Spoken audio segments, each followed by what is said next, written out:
Good afternoon, everybody. Welcome to Speak Up and Empower Real Talk Travel. I hope you had a fabulous weekend and enjoying the weather wherever you are. Hopefully it was good like it was here. We are certainly having some great weather, sunny, enjoying it, especially since we can't really, we can get out and travel, but we've got that 2-week quarantine. So we're just enjoying the weather that we can have for you. Well, another opportunity to learn about a fabulous place. And we're going to go on a adventure. And before I say that, I get into the adventure part, I just want to say that Speak Up and Empower is an online-based community with lots of individuals from different backgrounds and different cultures and so forth, but they all have a voice and they all are experts in their field. And they certainly want to share what they have to say. And I have the privilege to be with Real Talk Travel. So let's go on with the adventure and find out where we are going to go this week, because it's always great to know that there's so many beautiful places out there that we can visit and really enjoy. So let's see if we are actually going to go talk about a country in Europe. We're going to talk about Portugal. And I'm just going to put it on full screen. So Portugal, we know that it's a southern European country on the Iberian Peninsula, and it actually borders Spain. So it's located on the Atlantic Ocean, and it really has lots of different aspects for its culture. Its main dishes, like our salt cod and grilled sardines, that's some of their national dishes. They're known for their beaches, and they have so many different places and destinations that you can go in that's got architectural structures that really date back to the 15th and 1800s, when Portugal really had a lot of power and influence back then. So really, Portugal is one of the least expensive countries in Europe that you can travel. It's significantly cheaper than many of the other established holiday destinations that people might want to go to. Well, when would be the best time to visit Portugal? Well, basically March to May is perfect, because that's when the country is in bloom and it's waking up after winter. So it's really nice. But you still could go in fall between September and October. The sun still shines, it's still warm. And basically at that time, you would have less crowds. So basically, Portugal's got warm temperature, is dry summers. It's usually, if you could imagine, from July to September, it's 75 degrees Fahrenheit, which would be 23 Celsius. So other times it would be 62 to 69 Fahrenheit, 17 to 20 Celsius. So really good overall, good temperatures that you could really enjoy and visit Portugal, because it's got a lot to offer all of us when we take the time to travel across the Atlantic Ocean to go see this beautiful country of Portugal. Lisbon. I think a lot of people fly into Lisbon because they want to do a city, or they want a city break, or they want to do a holiday touring around. And Lisbon is basically the capital. Things that you would see in Lisbon. Isn't it pretty though? Look at that sunset picture that they took with the castle in the background, the St. George's Castle. So some of the things that you would actually go see is like the Santa Justa lift. So that would be on the second picture in the middle towards the left-hand side. You would see the St. George's Castle, which you are seeing on the far right at the top there.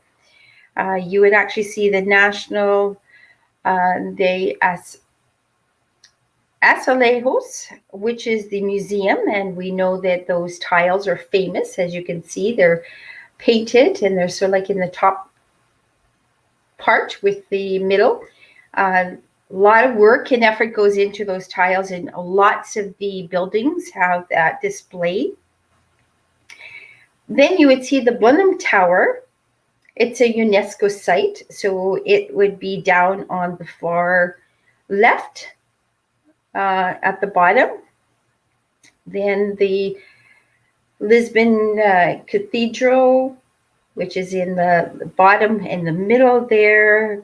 The Geronimo Monastery, which is like in the middle. You would see the Moorish Castle, and you would see the Petro Square, which is in the far right on the bottom. So there's lots to see and do in Lisbon itself to be able to see the culture and the history. Keep in mind, I won't be talking about a lot of the hotels that you can stay in. So as a travel pro, we certainly can hook you up as to where you can stay, what kind of star level that you would like, and what would be your choice to be able to go visit such a beautiful country of Portugal and the beautiful cities like Lisbon and see so much, because Lisbon's quite a big city. So it'll take a few days for you to really want to be able to enjoy it. And the fact that their transit system is not overly expensive, so it's easy to get in and out and around. Lisbon probably has got a lot of bakeries and cafes, and Portugal's known for its bakeries, sweet treats, the pasties de nata, and that dates way back to the 300 years. So this was actually created by the monks in Geronimo's monastery. It's interesting that they took the egg whites and used it as starch for the clothes, and they were wondering what they were going to do with the leftover egg yolk. So they made a sweet with it. So they put it with cream and made a sweet, like creamy inside, and they put it into a crispy, flaky, sort of like a custard tart, and that's quite famous over there. So it's interesting how but Lisbon itself offers that there's quite a few cafes that are best suited to try that pastry there. Algarve, Portugal, in this area, which is way south, this is where all the beaches are. It's absolutely stunning. So it's on the southernmost region of Portugal, and it's known for its Atlantic beaches and golf resorts. Probably in this, Portugal itself has over 75 golf courses. There's whitewash fishing villages. So they're on the low cliffs. You're going to see lots of these stairs going down into the ocean. You're going to see sandy coves. And there's lots of interesting villas, hotels, bars, and restaurants that are between Lagos and Faro. Faro probably might be that airport that you would fly into if you wanted a beach holiday. And you definitely would enjoy that in Algarve. It's stunning. This picture probably doesn't do it justice, but it's really gorgeous there. So they are really known for their amazing beaches of white sand and warm waters. And it says they are dazzling you. So it's so true that they dazzle you.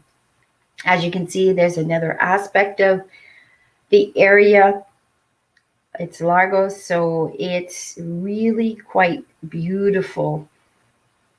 And like I said, in between Algarve and Lagos, there's lots of golf courses. And when it comes to individuals going down to Algarve and Lagos, usually from Canada especially, because our winters are so cold, they definitely want to go there in January, February. And a lot of times in these areas, you can get accommodations that you can stay there for a month at very cost efficient. So you can get the flight and whether it's the resort or like a little condo or a hotel area, and be able to stay and really enjoy the air, like the walled old towns, the cliffs, the Atlantic beaches, all in this area. And like we seen earlier, the steep wooden steps leading into the coves, and just the views, the lighthouse, it's really spectacular. Like I said, golf courses. Europe, a lot of people from Europe would go to Portugal for golfing because Europe is known, or Portugal is known as one of the more popular areas for golfing. Like I mentioned earlier, 75 courses. So if you're a golfer and you want to get out of the cold and be able to enjoy an area to polish up your game in good warm weather, well, Portugal would be the place to go. Cork. Who knew that Portugal probably provides over half of the cork? And obviously we know what a lot of the cork is used for is bottling the wine. And we know Portugal is famous for its port. But it's interesting that they're the largest producer of their oak trees. And here's an interesting fact for you. Cork was first used during the Apollo 11 mission, which really took man on the moon. And you know, they're also using it as part of the mission to go to Mars. So, wow, cork is really getting around in being versatile, in not just corking the bottles of wine or port. Portugal is known for their wine. They have the Douro region, which is spectacular, that we see here. It's just stunning to go along to see the wineries, the fact that they make port as well, two types of port. One would be in a keg and one would be bottled up that could be aging for a long time, and you'd be able to enjoy it. But can you imagine being there and enjoying and doing a wine tasting, or sitting there and being having the chef make a meal and having the paired wine with it and enjoying such a spectacular view? And this is another picture of the Douro wine region in Portugal. Isn't it stunning? It looks so romantic. We definitely want to go there and be able to check it out. And especially if you're a wine connoisseur, or you like different wines, or you like to see how the different wineries put things together to pair it, the type of grapes they use, the soil, definitely you'd want to check out the Douro wine region in Portugal, which is around Porto. And this is the city of Porto, so it's along the coast. So it's a coastal city in northwest Portugal. It's really known for its stately bridges and, like I mentioned earlier, the port wine production. So it's this is the medieval Ribeira. It's the riverside district. So it has narrow cobbled streets, and then they wind past merchants' houses and cafes. They have the San Francisco Church, and it's known for its lavish bourgeois interior with ornate glided carvings. And there's the 19th century Bossa, formerly a stock market, was able to impress the potential European investors. So Porto is one of the most popular cities to visit in Europe right now. It's a stunning old town on the picturesque Douro River, and it's complete with 6 bridges, and it's really known as the UNESCO World Heritage Site. So definitely a place that you'd want to take in the sights and enjoy and be able to walk those streets and really get that European vibe. This is Braga. So Braga is in the city in the far north of Portugal, northeast of Porto. So it's really known for its background of religious heritages and events. There's the Jesus do Monte complex. It's a neoclassic church on top of a 17-flight stairway. And in the city center, medieval Braga Cathedral is home to the Sacred Art Museum and the Gothic-style King's Chapel. So this imposing archbishop it really overlooks the sun here. Each city has its uniqueness. That's why you'd want to be able to check out Portugal and really see the heritage, the food, the people, and just enjoy the beautiful mild temperate weather that Portugal really has. This is another city, Coimbra. So it's a riverfront city in the central of Portugal. And it used to be the country's former capital. But as you can see, it's home to a preserved medieval old town and the historic university. It's built on the grounds of a former palace, and the university is famed for its bourgeois library. So, and it's got an 18th century bell tower, and it's got the 12th century Romanesque Cathedral, Salvaha, the oldest university city. It's really pretty. This is Guimarães. It's a city in the northern Portugal. So this is, well, another city that's got preserved medieval buildings like the hilltop 10th century Guimarães Castle. And then it has got the beautiful picturesque city views. They restored the palace and then they built it in the style of the French chateau.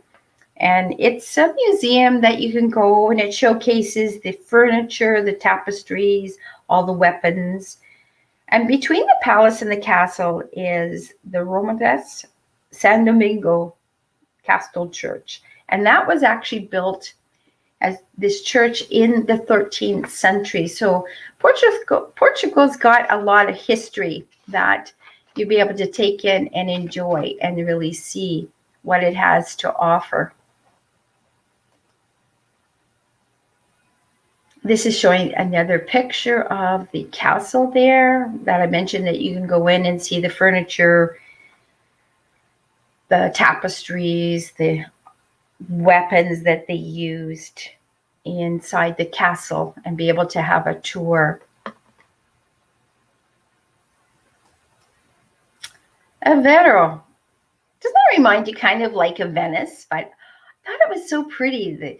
Actually, it reminds me of one of the islands, like Murano in off of Venice, and the colorful buildings, the boats, the canals. And so this is on the west coast of Portugal. It's set along a lagoon called the Rio Alvero. And as you can see, it's distinguished by its canals, navigated by the colorful boats.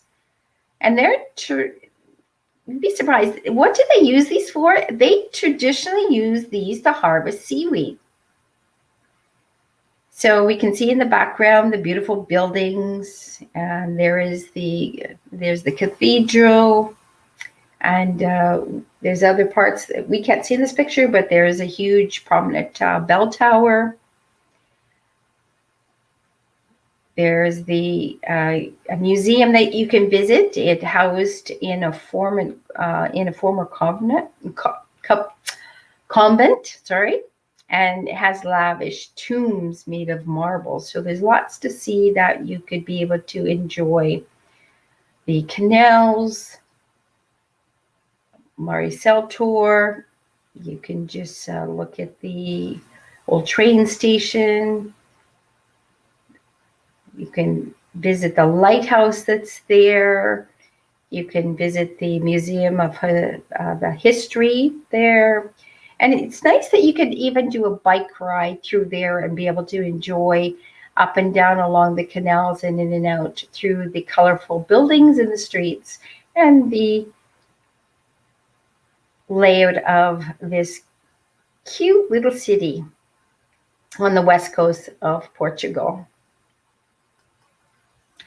The Azores. This is something that one place I really love. The Azores makes up 9 islands that are off the coast of Portugal. They are volcano. Let's see if we can go back. Yeah, they're made from volcano. They've got a lot of craters, lots of hiking. And the Azores Islands are great. Once you get there, you can island hop through like the plane. They do have ferries, but the ferries are not as reliable, but it's not that expensive to island hop. And it's really great to be able to take 2 or 3 of the islands because, like I said, there's a total of 9 of them that you would want to go in and see and explore. The hiking, the flora, the fauna, that it's just spectacular with the Azores, and be able to enjoy the people. They do have the beaches, the little areas of the mountains and down into the craters and the lakes, and obviously the beaches, like I mentioned earlier, the fishing, the whale watching. The Azores Islands are amazing. Actually, they're called the mini Galapagos of the Atlantic. So well worth it to go to the Azores Islands themselves and be able to check them out, to enjoy the food there, the people, their landscape, and so many things that you can do on the Azores Islands.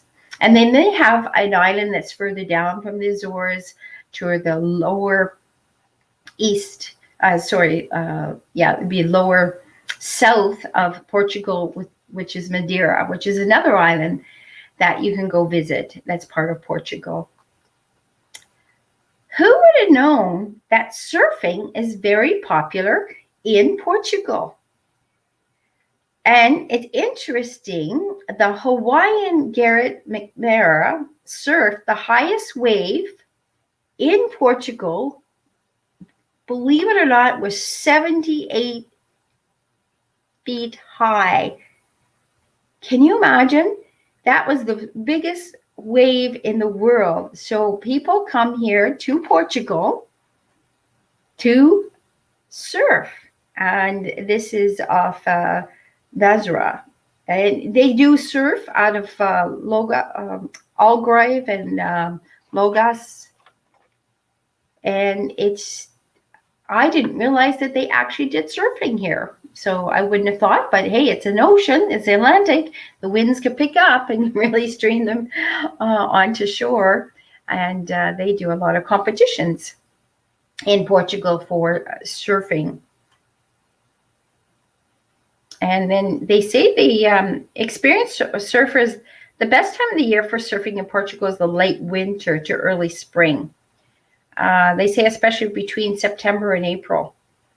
And the swells are definitely more powerful, producing heavy waves.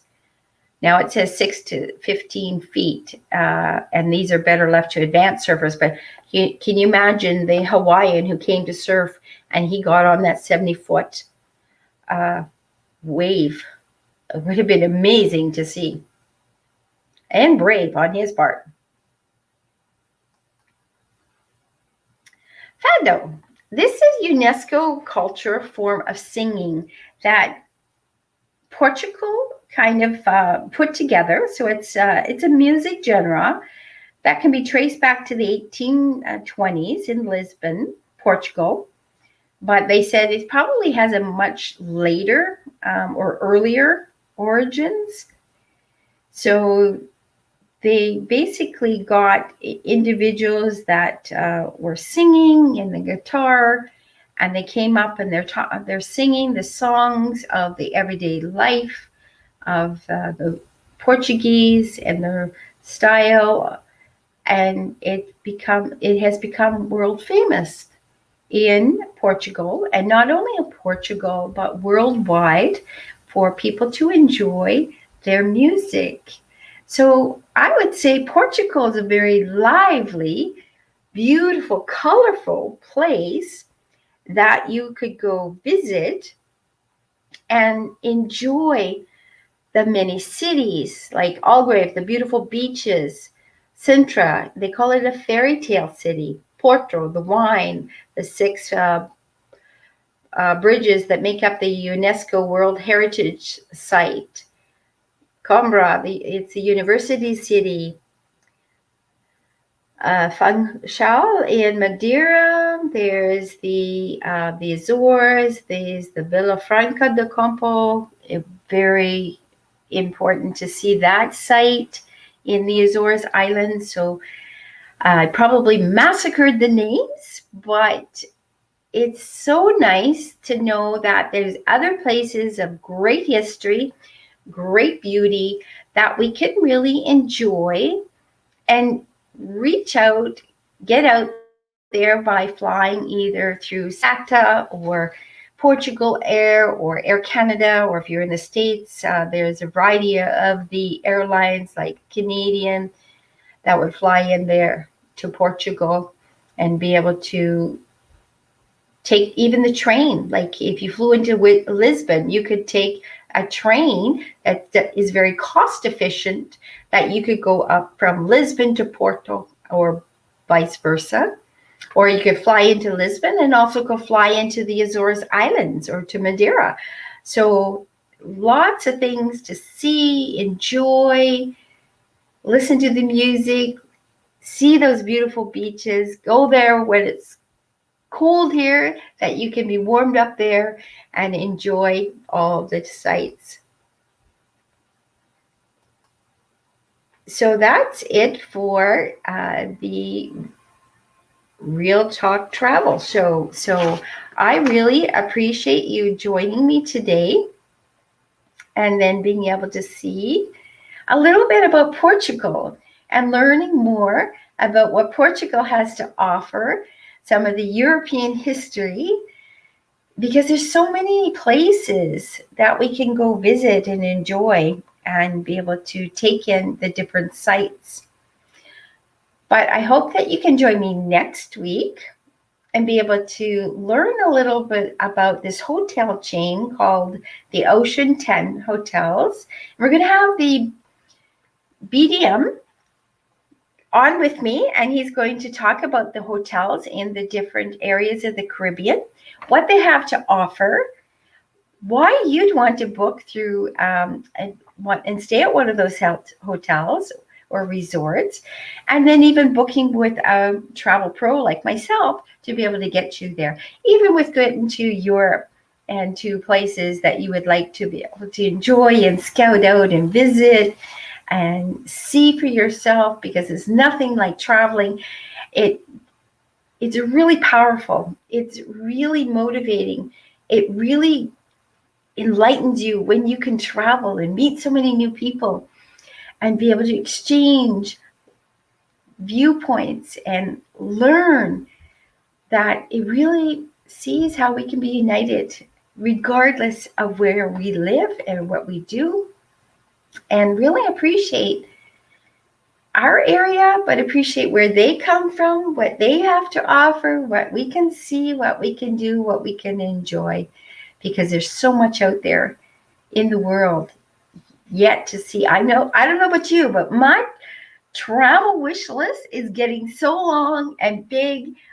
Every time I learn more about an area, I say, I gotta get there. Yes, I want to see what it has to offer and how I can learn more about that area, the people, and enjoy the food or try the food if I've not tried it before, and just open up a whole new world, which is pretty cool.